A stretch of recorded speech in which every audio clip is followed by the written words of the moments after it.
Black people don't belong in first-class countries. This passport's fake. Officer Derek Thompson's venomous words slice through Terminal C as he waves Patricia Williams's legitimate document. Every passenger freezes. Every eye stares. The racial slur hangs in the air like poison as Derek's white face twists with disgust. "You probably stole this from some real traveler," he spits, examining her navy blue passport under the harsh light. "People like you don't have money for international flights." Patricia stands motionless, her dark skin burning under the fluorescent glare and hundreds of watching eyes. The public humiliation feeds Derek's power trip as he revels in her silence. With deliberate malice, Derek rips her passport completely in half. "Oops, looks like you're not going anywhere," he smirks. Have you ever witnessed discrimination at an airport? Share your story below. Derek has no idea who he just destroyed, 45 minutes earlier.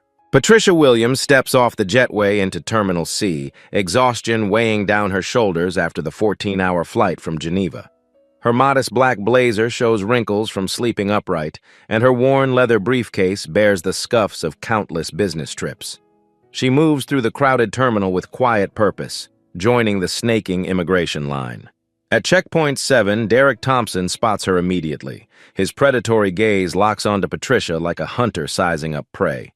Here we go, he thinks, straightening his uniform, another one trying to slip through. Derek's mind catalogs his assumptions. Single black woman, cheap clothes, old luggage, probably visiting family she can't afford to see. Maybe carrying drugs, definitely lying about something. His 20-year career has taught him to trust his instincts, code for racial profiling that's made him the airport's most thorough officer. Patricia approaches his window, placing her passport on the counter with practiced patience. "Good morning, officer." Derek doesn't return the greeting. He snatches the document, holding it longer than necessary under his lamp. Behind Patricia, a white businessman in an expensive suit steps to the neighboring booth. Derek's colleague waves him through in 30 seconds. "Purpose of travel?" Derek demands, his tone already accusatory. "Business," Patricia replies calmly. "What kind of business?" His eyes narrow with suspicion. "You don't look like the business type." Patricia's jaw tightens imperceptibly, but she maintains her composure. "International consulting." Derek scoffs internally. "Right. Consulting." He flips through her passport pages, scrutinizing every stamp with theatrical intensity. A young white couple approaches his booth next, chatting excitedly about their honeymoon. Derek glances at them, then back at Patricia, his decision already made. "Step aside," he orders Patricia. "I need to process these other passengers first." For the next 20 minutes, Derek waves through 12 white travelers while Patricia stands in the designated waiting area. Each dismissive gesture feeds his sense of power. Each minute of forced delay satisfies his need to remind her of her place. When Derek finally calls Patricia back, his smile doesn't reach his eyes. Derek's eyes narrowed as he noticed something suspicious about Patricia's documentation. "International consulting?" Derek's voice drips with skepticism as he leans back in his chair. "What company?" "Sterling Global Advisory," Patricia answers truthfully, though she knows Derek won't bother verifying. "Never heard of it." Derek's fingers drum against his desk. "How much money you carrying?" "I'm sorry? Cash, credit cards. How are you funding this supposed business trip?" His questions come rapid-fire, designed to fluster. "Where's your return ticket? Hotel reservations? Meeting confirmations?" Patricia reaches for her briefcase. "I have my itinerary." "Don't touch that bag," Derek snaps. "Empty it. Everything on the counter, now!" The passengers behind Patricia shift uncomfortably as Derek's voice carries across the checkpoint. An elderly white woman whispers to her husband, "That poor girl." But no one intervenes. Patricia methodically removes items: laptop, legal folders, business cards, phone charger. Derek examines each piece with exaggerated suspicion, handling her belongings roughly. He holds up her business cards, squinting at them under his lamp. "Sterling Global Advisory," he reads mockingly. "Fancy name for a fake company. Where'd you get these printed? Kinko's?" "Officer Thompson," Patricia says, reading his nameplate. "I've provided everything you've requested. My passport is valid, my visa is current, and my documentation is complete." Her calm professionalism only fuels Derek's irritation. Most travelers crumble under his pressure, becoming defensive or tearful. Patricia's steady confidence threatens his authority. "What kind of education you got?" Derek probes. "High school? Community college?" "I have multiple graduate degrees." "From where? Some online diploma mill?" He chuckles. "Let me guess. You're here to attend some diversity conference, right? Probably got a free ticket from some charity." Patricia's hands remain folded, but her knuckles whiten slightly. Around them, other passengers pretend not to listen while straining to hear every word. Supervisor Williams glances over from his desk 20 feet away. For a moment, Patricia thinks he might intervene. Instead, he returns to his paperwork, willfully blind to Derek's escalating harassment. "I don't think someone like you belongs in business class," Derek continues. "Hell, I don't think you belong on international flights at all. People like you should stick to Greyhound buses." The insults wash over Patricia like familiar poison, each word cataloged for the report she'll eventually write. That's when Derek made the decision that would destroy everything he'd worked for. "This passport doesn't look right," Derek announces loudly, holding Patricia's document up to the light. "I'm calling security." The words ripple through the checkpoint like a stone thrown into still water. Passengers crane their necks to get a better look at the suspicious black woman causing delays. Derek savors the attention, his voice projecting across the terminal. "Security to checkpoint 7, possible document fraud." Patricia watches two uniformed officers approach, their hands resting on their utility belts. She recognizes the choreography, the public spectacle designed to humiliate and intimidate. Her business trips to authoritarian countries have taught her to recognize state-sanctioned harassment. "Ma'am, you'll need to come with us," the lead security officer says, though his tone suggests this is Derek's show. Derek escorts Patricia to a windowless room behind the checkpoint, his swagger more pronounced now that he has an audience. The secondary screening facility contains a metal desk, 2 plastic chairs, and a one-way mirror. Patricia has been in similar rooms in Moscow, Beijing, and Lagos, but never in her own country. "Sit down," Derek commands, gesturing to the uncomfortable plastic chair. He remains standing, establishing the power dynamic. "Empty that briefcase completely. Every pocket, every compartment." Patricia complies methodically. Legal documents, electronic devices, business correspondence. Everything spills across the metal surface. Derek handles each item like evidence of criminal activity, reading her private emails aloud and making sarcastic comments about her professional accomplishments. "Sterling Global Advisory," he reads from her business correspondence. Sounds fancy for someone who probably can't even afford these clothes. He fingertips the fabric of her blazer dismissively. "Salvation Army? Goodwill?" The other security officers watch silently from the doorway. They've seen Derek's interrogations before. The extended questioning, the personal attacks, the deliberate degradation. Most keep quiet to avoid becoming his next target. "What's your real reason for traveling?" Derek leans forward, invading Patricia's personal space. "Nobody spends this kind of money on a business trip unless they're smuggling something. Drugs, money. What are you really carrying?" "Officer Thompson, I've answered all your questions truthfully. I'd like to speak with your supervisor." "I am the supervisor in this room," Derek snaps. "You'll speak when I tell you to speak. You'll leave when I say you can leave." For 45 minutes, the interrogation continues. Derek forces Patricia to explain every credit card transaction from the past month, every entry stamp in her passport, every contact in her phone. He questions her right to travel, her right to be in business, her right to exist in spaces traditionally reserved for white people. Patricia remains seated while Derek paces, her stillness contrasting with his manic energy. She memorizes badge numbers, notes the time on the wall clock, documents every witness present. Her legal training kicks in, gathering evidence for the case she already knows she'll build. "You know what I think," Derek says, picking up Patricia's passport and examining it under the harsh, fluorescent light. "I think this document is fraudulent." Derek picked up the passport and looked Patricia straight in the eye with a cruel smile. "You're absolutely right. Let me correct that section. This passport is completely fraudulent," Derek declares, his voice echoing off the concrete walls. "The holographic seal looks fake, the paper quality is wrong, and frankly, I don't believe someone like you could afford legitimate international travel."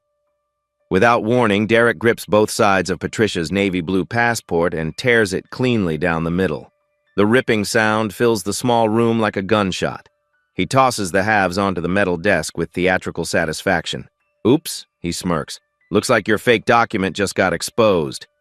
Patricia doesn't flinch. She watches the destroyed passport pieces with the detached calm of a scientist observing an experiment. Her dark eyes track every movement, cataloging Derek's badge number, 4429, the security camera positions, the exact time on the wall clock, 2:43 p.m., and the three witnesses standing in the doorway, badge 4429, Thompson, Derek. Document destruction without legal authority. October 17th, 2:43 p.m. Witnesses, Officers Martinez, Davis, Brooks. Her mental notes accumulate with courtroom precision. You realize what you just did constitutes destruction of federal property? Patricia's voice remains level, almost conversational. Federal property? Derek laughs. That fake passport isn't federal anything. You should thank me for disposing of your counterfeit garbage. Patricia stands slowly. I need to make a phone call. Absolutely not. You're not calling anyone until we figure out who you really are. Officer Thompson, I have the legal right to contact my embassy regarding destroyed travel documents. Derek considers this, his limited legal knowledge warring with his desire to maintain control. After a moment, his arrogance wins. Fine. One call, to the embassy. Make it quick. Patricia retrieves her phone from the metal desk, scrolling through her contacts with deliberate care. Derek assumes she's looking for embassy numbers, but Patricia selects a contact labeled Office Manager. This is Patricia Williams, she says when the call connects. I need to activate Protocol 7 for checkpoint inspection. Derek frowns. That doesn't sound like embassy language. Yes, the documentation phase is complete. Patricia continues, her tone suddenly crisp and professional. Subject engaged in unlawful document destruction at 14:43 hours. I need immediate backup and evidence preservation. What kind of embassy talk is that? Derek interrupts. Patricia holds up one finger, silencing him with surprising authority. Checkpoint 7, Terminal C, standard compliance inspection has escalated to federal incident. Deploy investigative team immediately. Derek shifts uncomfortably. Embassy officials don't usually discuss investigative teams or federal incidents. Confirmed. I have 3 officers as witnesses and full documentation. Expect formal charges within the hour. Patricia ends the call, sliding her phone back into her pocket. That didn't sound like any embassy conversation I've heard, Derek says, though his voice lacks its earlier confidence. Patricia returns to her plastic chair, folding her hands in her lap. I've requested a written report documenting your destruction of my travel documents. I assume you can provide that? Something in Patricia's demeanor has shifted. The quiet compliance is gone, replaced by an unsettling confidence that makes Derek's skin crawl. She sits like someone accustomed to giving orders rather than taking them. Look, lady, I don't know what game you're playing. Patricia's phone buzzes with a text message that makes her smile for the first time all day. 20 minutes later, Supervisor Williams finally approaches the screening room, his coffee-stained uniform and tired expression suggesting he'd rather be anywhere else. Derek immediately launches into his rehearsed performance. Supervisor, we've got a fraudulent passport situation here. Subject became hostile when I questioned the document's authenticity, refused to cooperate with standard security protocols. Patricia opens her mouth to respond, but Supervisor Williams cuts her off with a dismissive wave. Officer Thompson's been doing this for 20 years. If he says there's a problem, there's a problem. I'd like to file a formal complaint, Patricia states clearly. Complaint forms are available at the main information desk. Williams replies without looking at her. You can pick one up after processing. I'm requesting one now. Processing comes first, complaints come after. Williams checks his watch. Thompson, wrap this up. We've got a shift change in an hour. Derek's confidence swells with his supervisor's support. You heard the man. Maybe if you'd been honest from the beginning, we wouldn't be here. As Williams exits, Derek's behavior becomes even more aggressive. He forces Patricia to remove her shoes, empty her pockets again, and explain her suspicious behavior of remaining calm under questioning. Most innocent people get upset when questioned, Derek observes. You're either guilty or you're not all there mentally. Which is it? Through the one-way mirror, Patricia watches the main checkpoint continue operating. White passengers stream through effortlessly while she remains trapped in this windowless room. Derek makes sure she sees the contrast. "See how smooth things run when people follow the rules?" he taunts. "When they know their place?" Patricia retrieves her phone to check the time, a movement that infuriates Derek. "Put that away! You think you can just ignore me?" "I'm documenting this interaction," Patricia replies calmly, holding her phone steady. "It's perfectly legal." Derek's face reddens. "Documenting what? Me doing my job? You want to document something? Document this." He leans across the desk, his voice dropping to a menacing whisper. "I can keep you here for hours. I can have you strip searched. I can make your life hell. And nobody will stop me because nobody cares about people like you." The other officers shift uncomfortably. Martinez exchanges glances with Davis.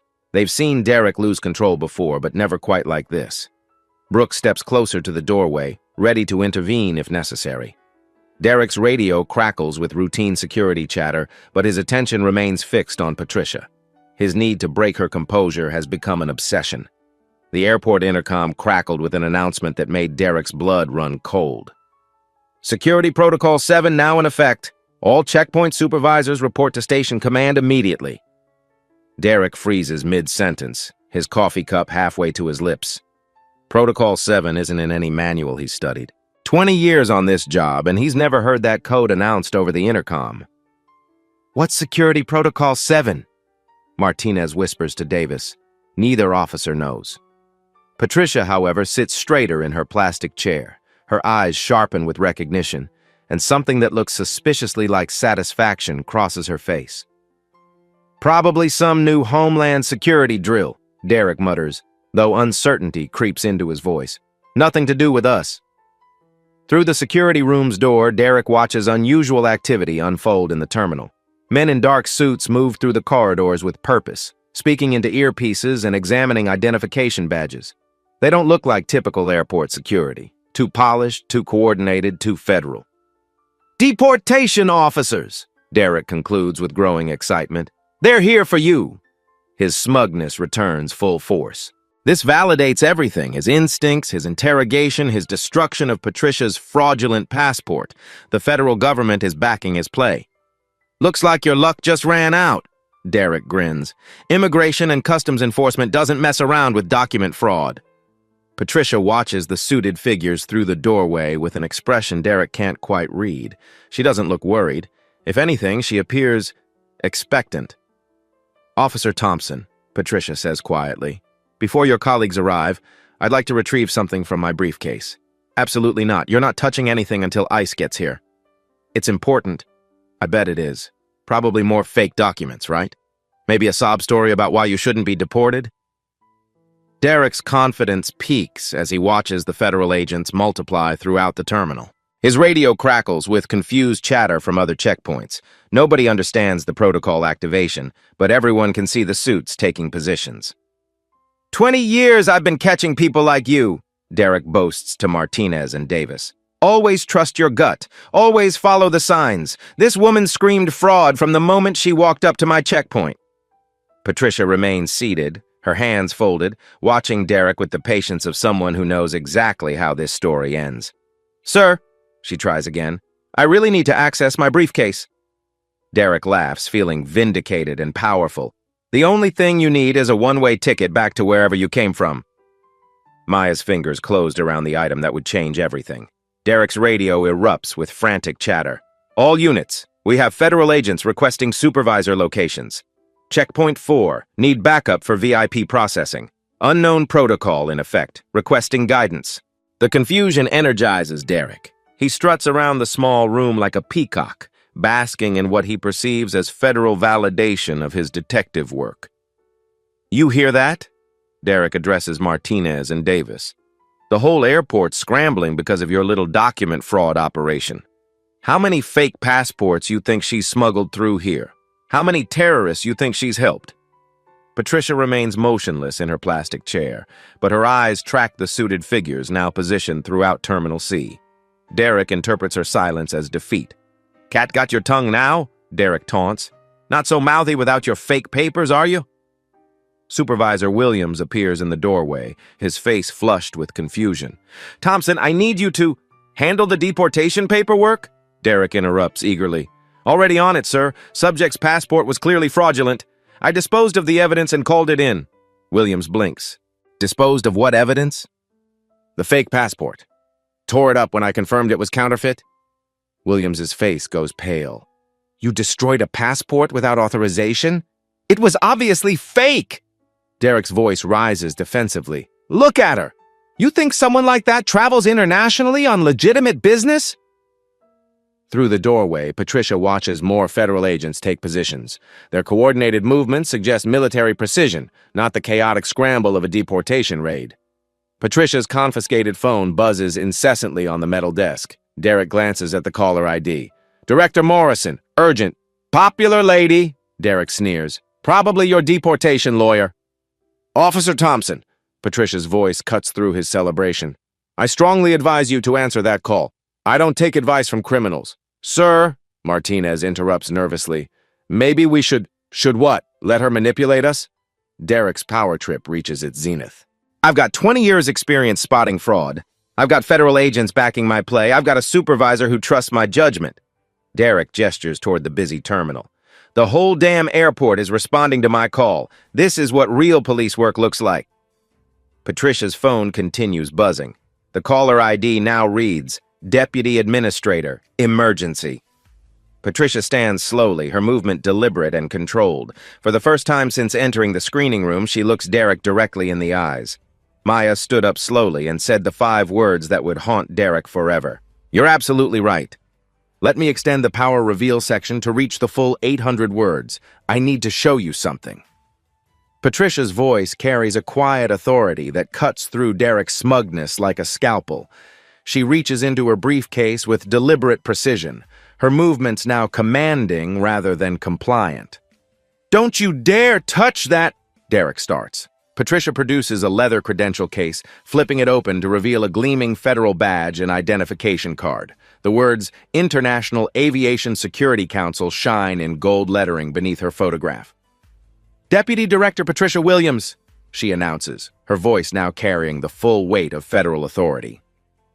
I've been conducting a surprise compliance inspection of your checkpoint operations. Derek's face drains of all color. The badge is unmistakably real. Holographic seals, embedded security features, official government formatting. His legs suddenly feel unsteady. That's impossible, Derek stammers. Officer Thompson, you've just destroyed the personal passport of a federal official conducting an undercover investigation. Every interaction we've had for the past 90 minutes has been recorded, documented, and witnessed. Patricia's transformation is complete. Gone is the patient traveler enduring harassment. In her place stands a seasoned federal investigator who's just completed the most damning case study of her career. The men in suits you've been watching, Patricia continues, gesturing toward the terminal. Those aren't deportation officers. They're my investigative team, deployed when I activated Protocol 7. Derek's radio crackles. All supervisors to station command for emergency briefing regarding federal inspection.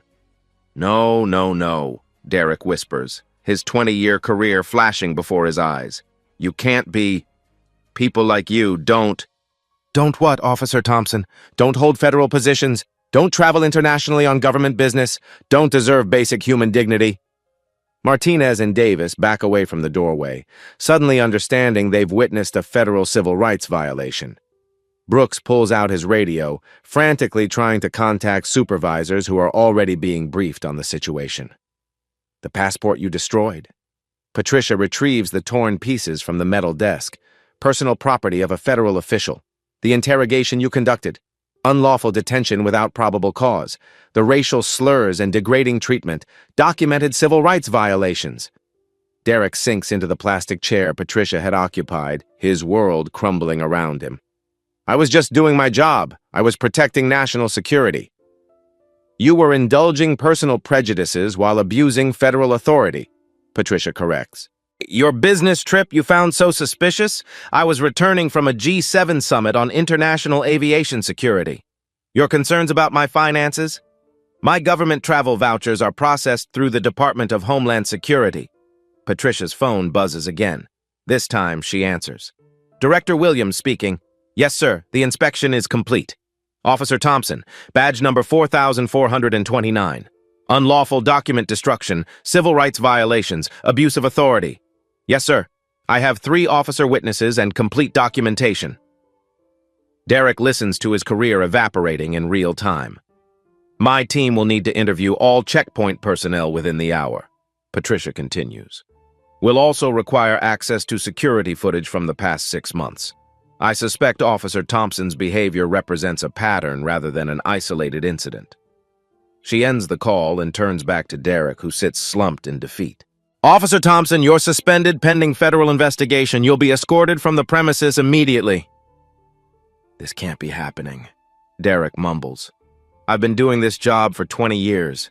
I have a family. I have a pension. You had those things, Patricia corrects. Past tense. Through the doorway, Derek watches federal agents coordinating with airport management. Supervisors hurry past, their faces grave with the realization that their airport is now the subject of a federal civil rights investigation. Every complaint filed against you, every incident report, every passenger who felt humiliated at your checkpoint, all of it will be reviewed and investigated, Patricia explains. This isn't just about today. This is about systemic discrimination that you've been perpetrating for years. Derek's hands shake as the full scope of his situation becomes clear. Federal charges, criminal prosecution, civil lawsuits, complete professional destruction. Do you understand what you've done? Patricia asks, her voice clinical. You didn't just tear up a passport. You committed multiple federal crimes while being recorded by a deputy director of the agency responsible for oversight of airport security operations. Derek stares at his hands, watching them tremble uncontrollably. 20 years of bullying passengers, 20 years of racial profiling, 20 years of abusing his authority, all coming to an end because he couldn't recognize federal authority when it wore the wrong skin color. The irony, Patricia observes, is that your prejudices blinded you to the very thing you claim to be protecting. National security requires competent officers who can distinguish actual threats from personal biases. You've proven yourself fundamentally unfit for this position. Derek's breathing becomes shallow, his pension, his benefits, his reputation, everything sacrificed on the altar of his hatred. What would you do if you had Patricia's hidden power? Tell us in the comments! But Patricia wasn't finished with Derek yet. Airport Director James Anderson arrives within 8 minutes of Patricia's call, his usually pristine suit wrinkled from his sprint across 3 terminals. Behind him trail the airport's legal counsel, head of security, and public relations manager, all summoned by emergency protocols none of them have ever seen activated. Deputy Director Williams, Anderson gasps, still catching his breath. I am profoundly sorry for this incident. Please accept my most sincere apologies for Officer Thompson's conduct. Patricia remains standing in the center of the screening room, her federal credentials still visible on the metal desk. Derek huddles in the plastic chair, watching his world collapse in real time. Director Anderson, this inspection has revealed systemic failures in your security protocols and civil rights compliance. Patricia responds formally. We'll need immediate access to all personnel files, training records, and complaint documentation for the past 5 years. Legal counsel Margaret Stone steps forward, her tablet already pulling up federal regulations. Deputy Director, we're prepared to cooperate fully with your investigation. All relevant documentation will be available within the hour. Good. My team will also require private interview space for all checkpoint personnel. We're treating this as a comprehensive civil rights audit, not an isolated incident. Derek's stomach churns as the implications sink in. 5 years of records. 5 years of complaints he thought were safely buried in bureaucratic paperwork. 5 years of passengers he'd humiliated, delayed, and degraded. Agent Robert Davis, Patricia's senior investigator, enters the screening room with a tablet and recording equipment. Deputy Director, I've secured the security footage from this morning. The audio quality is excellent. We have clear recordings of all verbal interactions. Derek's face goes ashen. The racial slurs, the degrading comments, the abuse of authority, all captured in high definition. Additionally, Davis continues, preliminary records review shows 43 formal complaints filed against Officer Thompson in the past 18 months. Complaints were consistently dismissed or downgraded by supervisory staff. Supervisor Williams, who had earlier endorsed Derek's actions, now stands pressed against the doorway like a cornered animal. His complicity in ignoring complaints makes him equally liable. 43 complaints? Director Anderson's voice cracks. That's impossible. I was never briefed on any pattern of behavior. The complaints exist, Agent Davis confirms, scrolling through his tablet. Pattern shows consistent targeting of minority passengers, excessive detention times for travelers of color, and multiple allegations of racial profiling. Average complaint resolution time, 6 months. Average disciplinary action, none. Patricia turns to Derek, who seems to shrink further into his chair. Officer Thompson, these complaints represent dozens of passengers you've victimized. Today's incident isn't aberrant behavior, it's escalation of documented discrimination. Legal counsel Stone clears her throat nervously. Deputy Director, what federal charges are we looking at?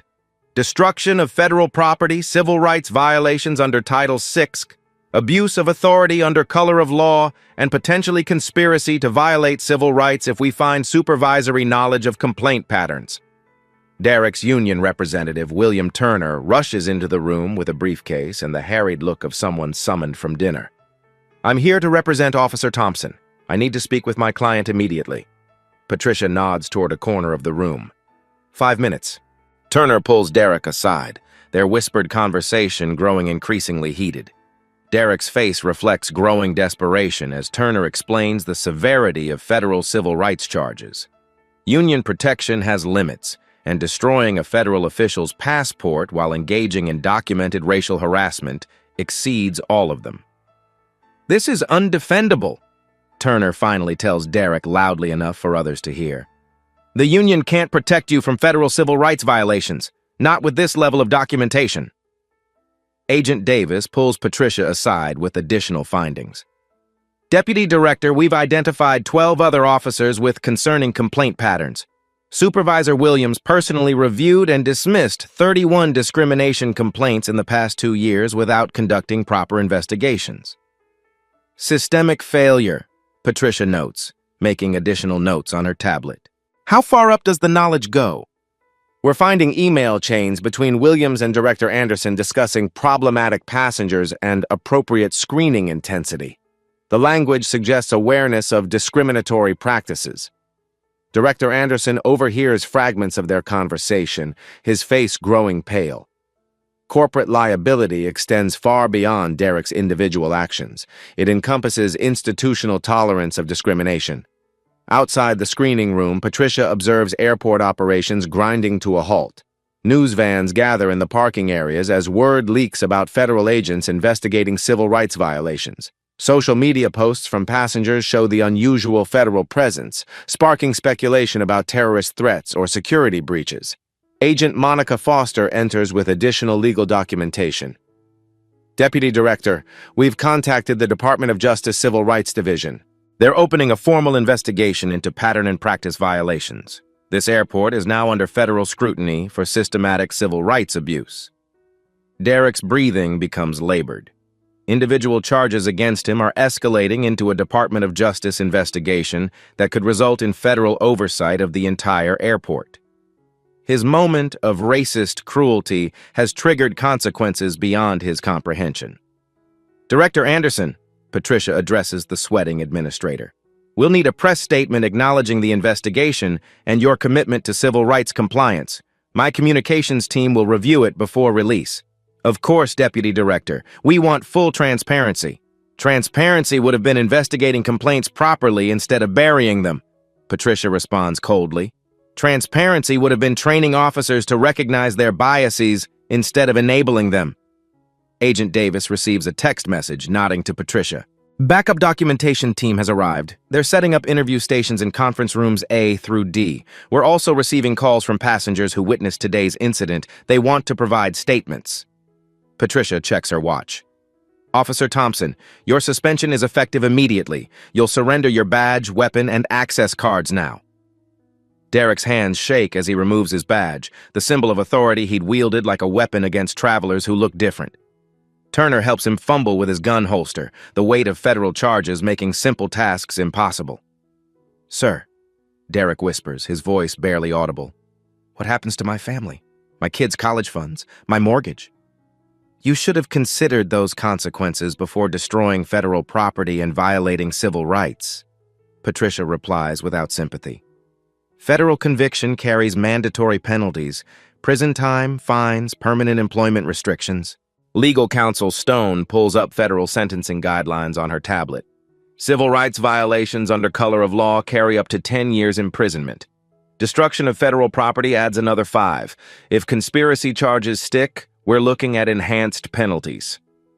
Derek's legs give out completely.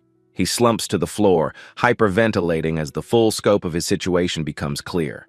20 years of steady employment, health insurance, retirement savings, all forfeited because he couldn't treat a black woman with basic human dignity. Agent Foster provides additional devastating news. Derek, we've also identified financial irregularities in your overtime reporting, claiming excessive hours for enhanced screening procedures that coincide with discrimination complaints. Potential federal fraud charges are being reviewed. I need medical attention, Derek gasps, clutching his chest. Emergency medical is standing by, Agent Davis confirms. Standard protocol for suspects experiencing cardiovascular distress during arrest procedures. Arrest? Derek's voice rises to a squeak. Federal charges require federal custody, Patricia explains matter-of-factly. You'll be transported to federal holding pending arraignment. Turner closes his briefcase with resignation. Derek, I'm recommending you plead guilty and cooperate fully. It's your only chance for reduced sentencing.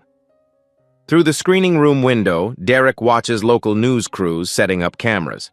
His face will be on evening broadcasts across the country.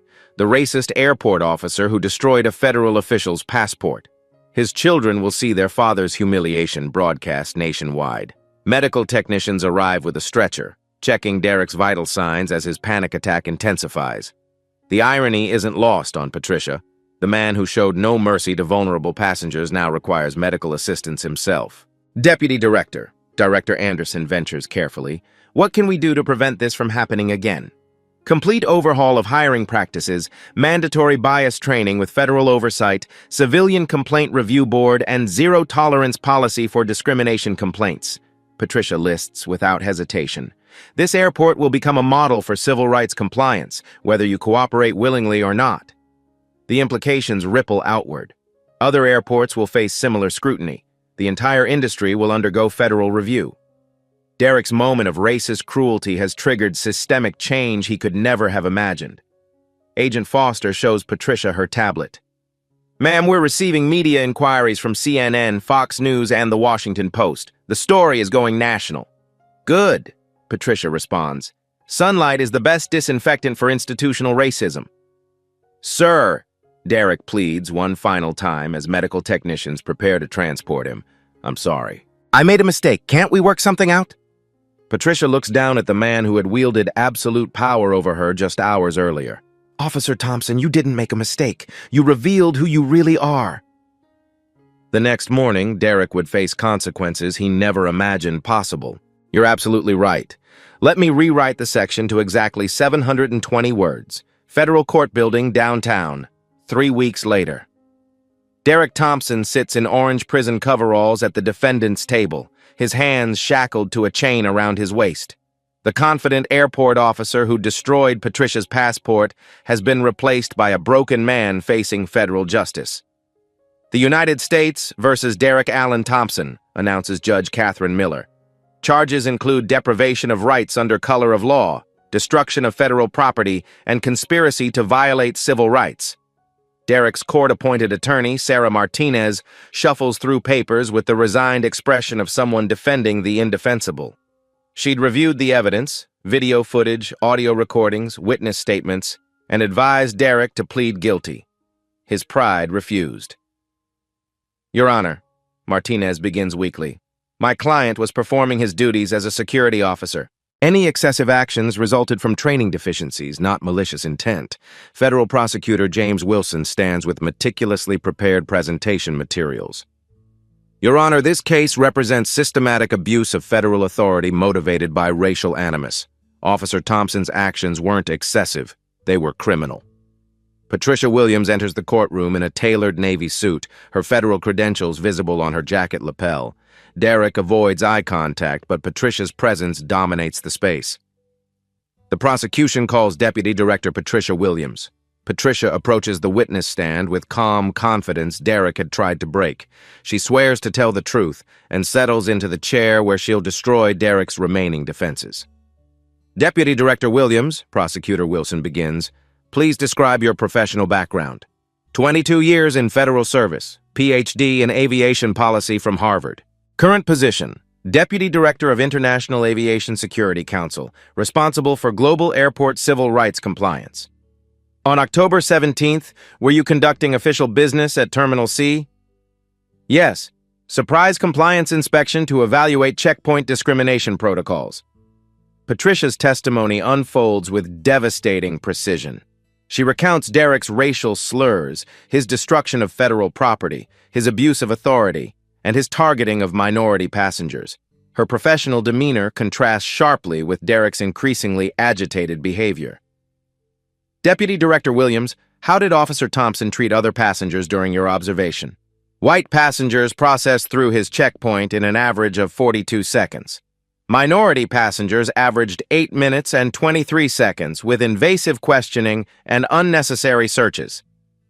Derek's attorney attempts cross-examination, but Patricia's responses demolish every defense strategy. The evidence is overwhelming, the documentation complete, the witness unshakable.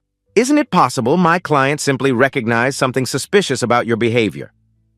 What specifically appeared suspicious? My valid passport, my professional attire, my calm compliance with procedures, or was it simply my skin color?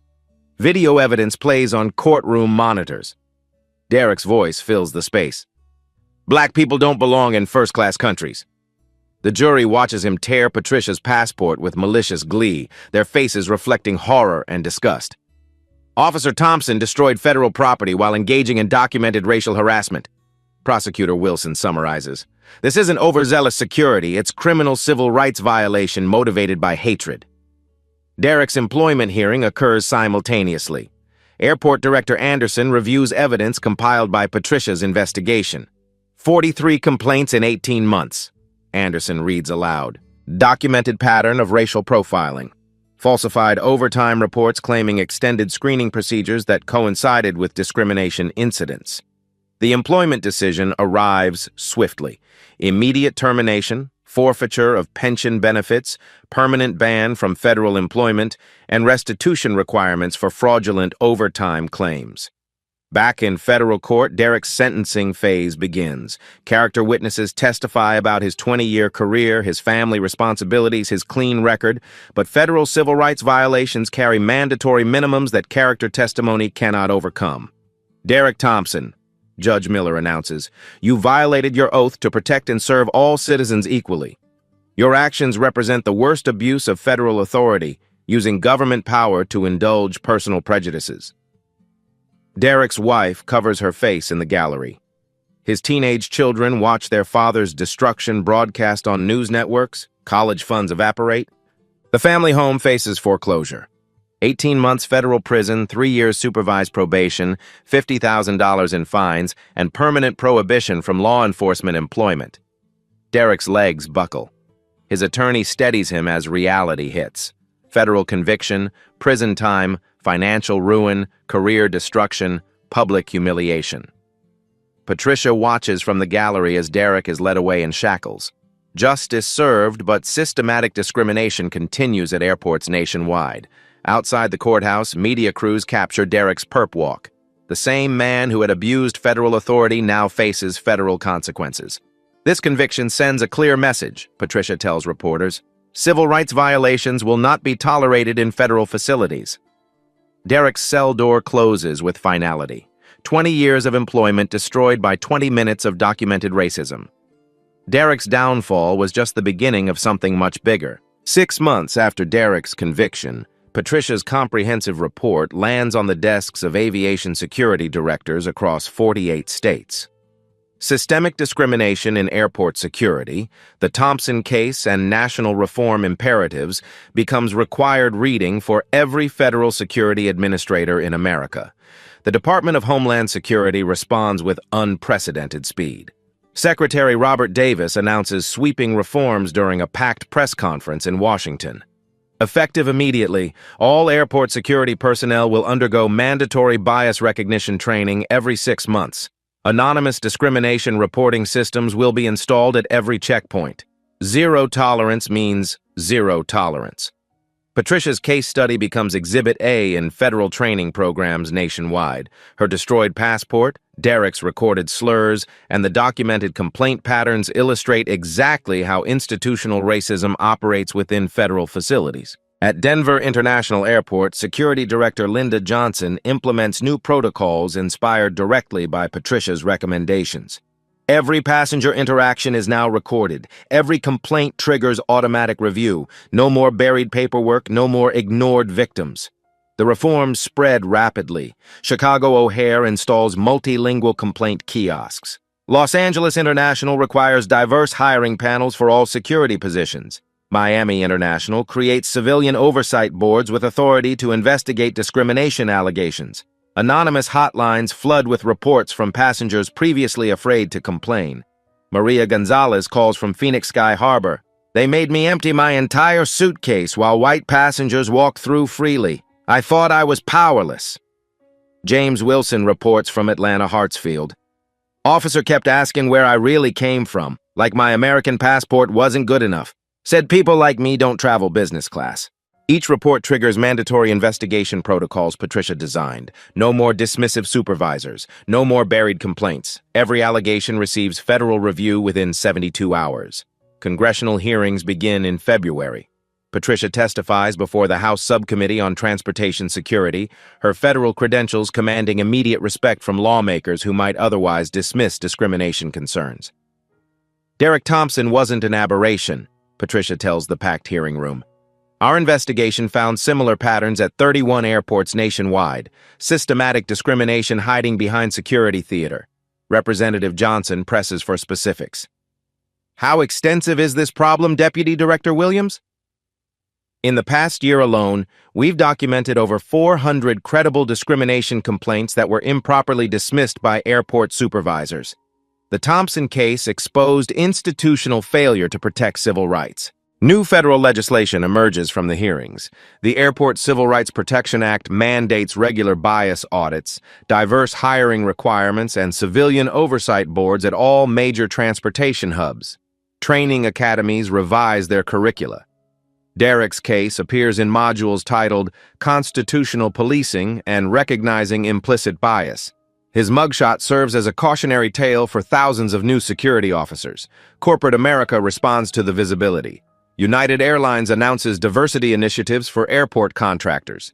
Delta implements bias reporting apps for passengers. American Airlines requires civil rights training for all ground staff.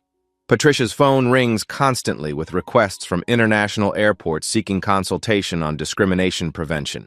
London Heathrow, Paris Charles de Gaulle, and Tokyo Narita all implement versions of her oversight protocols. The ripple effects extend beyond aviation.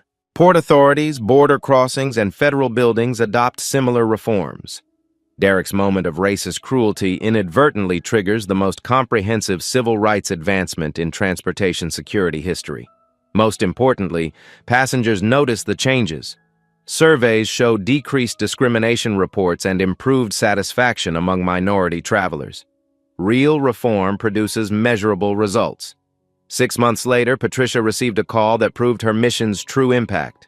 6 months later, Patricia Williams approaches the same Terminal C checkpoint where Derek Thompson destroyed her passport and her dignity. This time, she carries legitimate credentials and the quiet satisfaction of systemic change. The transformation is immediately visible. Bias reporting posters hang beside every checkpoint in English, Spanish, Arabic, and Mandarin. Digital displays rotate through civil rights information and complaint procedures. Most importantly, the staff reflects America's diversity. Officers of different races, ethnicities, and backgrounds working side by side. Patricia joins the regular passenger line, observing interactions with the trained eye of someone who understands both subtle discrimination and genuine professionalism. A young Somali woman in traditional dress approaches the checkpoint with visible nervousness. clearly expecting the harassment she's experienced at other airports. "Good morning," says Officer Williams, Derek's replacement. "May I see your passport and boarding pass, please?" The interaction proceeds with respectful efficiency. No excessive questioning, no suspicious glares, no degrading comments about appearance or background. The Somali woman passes through in less than 2 minutes, her relief visible as she collects her belongings. An elderly Latino man approaches next, speaking limited English and clearly confused by the process. Instead of frustrated hostility, Officer Williams patiently explains each step, calling over a bilingual colleague to assist with translation. Patricia watches dozens of interactions, cataloging the profound cultural shift. Officers treat every passenger with basic human dignity regardless of race, religion, or appearance. The fear and humiliation she witnessed during Derek's reign has been replaced by professional courtesy. "Next passenger, please." Patricia steps forward, presenting her identification to Officer Williams. He processes her documents efficiently, checking her passport stamps with appropriate thoroughness but without suspicion or hostility. "Business or pleasure, ma'am?" "Business, government inspection. Welcome back to Terminal C. Have a safe flight." The simple courtesy would have been unimaginable under Derek's checkpoint. No racial profiling, no degrading assumptions, no abuse of authority. Just professional service, treating every citizen with equal respect. During her follow-up interviews, Patricia discovers the deeper cultural transformation. Officers describe the mandatory bias training as eye-opening rather than burdensome. Supervisors speak about accountability measures as necessary rather than restrictive. "The Thompson case changed everything," explains Supervisor Martinez. "Nobody wants to be the next officer facing federal charges for civil rights violations. But more than that, people understand why this matters now." Security footage from the new system captures hundreds of respectful interactions where Derek's cameras once recorded discrimination and harassment. The technology hasn't changed, but the hearts and minds operating it have transformed completely. Patricia's original passport story spreads far beyond aviation security. Social media amplifies her quiet strength defeating institutional racism. Other federal officials share similar experiences, creating a network of accountability and support. Speaking engagements multiply across the country. Patricia addresses police academies, corporate diversity seminars, and civil rights organizations. Her message remains consistent. Authority without accountability enables abuse, but individual courage can trigger systemic change. One person standing up to injustice can transform entire institutions, she tells a packed auditorium in Atlanta. But only if we document everything, follow proper procedures, and never let hatred intimidate us into silence. The torn passport pieces, preserved as evidence in Derek's federal case, now reside in the Smithsonian's Civil Rights Collection. Patricia's quiet dignity in the face of racist humiliation joins the legacy of countless Americans who refuse to accept discrimination as normal. Derek Thompson serves his federal sentence in minimum security prison, his racist moment broadcast forever on news archives and training videos. His family struggles with public shame and financial ruin, the inevitable consequences of his hatred. Meanwhile, Patricia continues her work ensuring equal treatment for all travelers. Her undercover inspections reveal remaining problems, but also demonstrate how quickly institutions can change when leadership demands accountability. The difference between Derek's loud racism and Patricia's quiet strength illustrates a fundamental truth about power. Real authority whispers while fake authority shouts. Sustainable change comes through professional competence, not personal prejudice. Airport terminals now display Derek's conviction alongside civil rights information, reminding officers that federal law enforcement requires equal protection for every citizen. His downfall serves as permanent warning that discrimination carries real consequences. 6 months of systemic reform prove that individual courage can indeed transform institutional culture. Patricia's passport may have been destroyed, but her dignity remained intact, and her example rebuilt an entire system. Real power whispers while fake power shouts. Patricia Williams's victory proves that one person's courage can topple entire systems of oppression. But her story isn't unique. It's one example of ordinary people wielding extraordinary power when they refuse to accept injustice as normal. Should there be stricter oversight of airport security personnel? Vote and explain why. Every day, millions of Americans pass through airport checkpoints where federal officers hold immense power over their dignity and freedom. Derek Thompson's racist abuse wasn't an isolated incident. It was the visible symptom of institutional discrimination that thrives in shadows. Your experiences matter. Your voice has power. Your willingness to speak up can trigger the same transformation Patricia created through quiet strength and meticulous documentation. Have you witnessed discrimination at airports? Share your story in the comments below. Describe the officer's behavior, the date and location, and how it made you feel. Your testimony becomes evidence for necessary reform. Have you seen security personnel abuse their authority? Document everything. Record when possible. Report immediately. The systems Patricia helped create ensure your complaints receive proper investigation rather than bureaucratic burial. Remember Derek's destruction? His 20-year career evaporated in 20 minutes because he couldn't recognize that power without accountability inevitably leads to downfall. Authority requires wisdom, restraint, and respect for human dignity. But Patricia's example teaches us something more profound. Real change doesn't require dramatic confrontation or viral outrage. It requires patient professionalism, careful documentation, and unwavering commitment to justice. You don't need federal credentials to make a difference. You need courage to report wrongdoing, wisdom to document evidence, and persistence to demand accountability from institutions that serve you. If you've experienced airport discrimination, contact the Department of Homeland Security's Office of Inspector General. File complaints with the Transportation Security Administration. Use the anonymous reporting systems Patricia's reforms created specifically for your protection.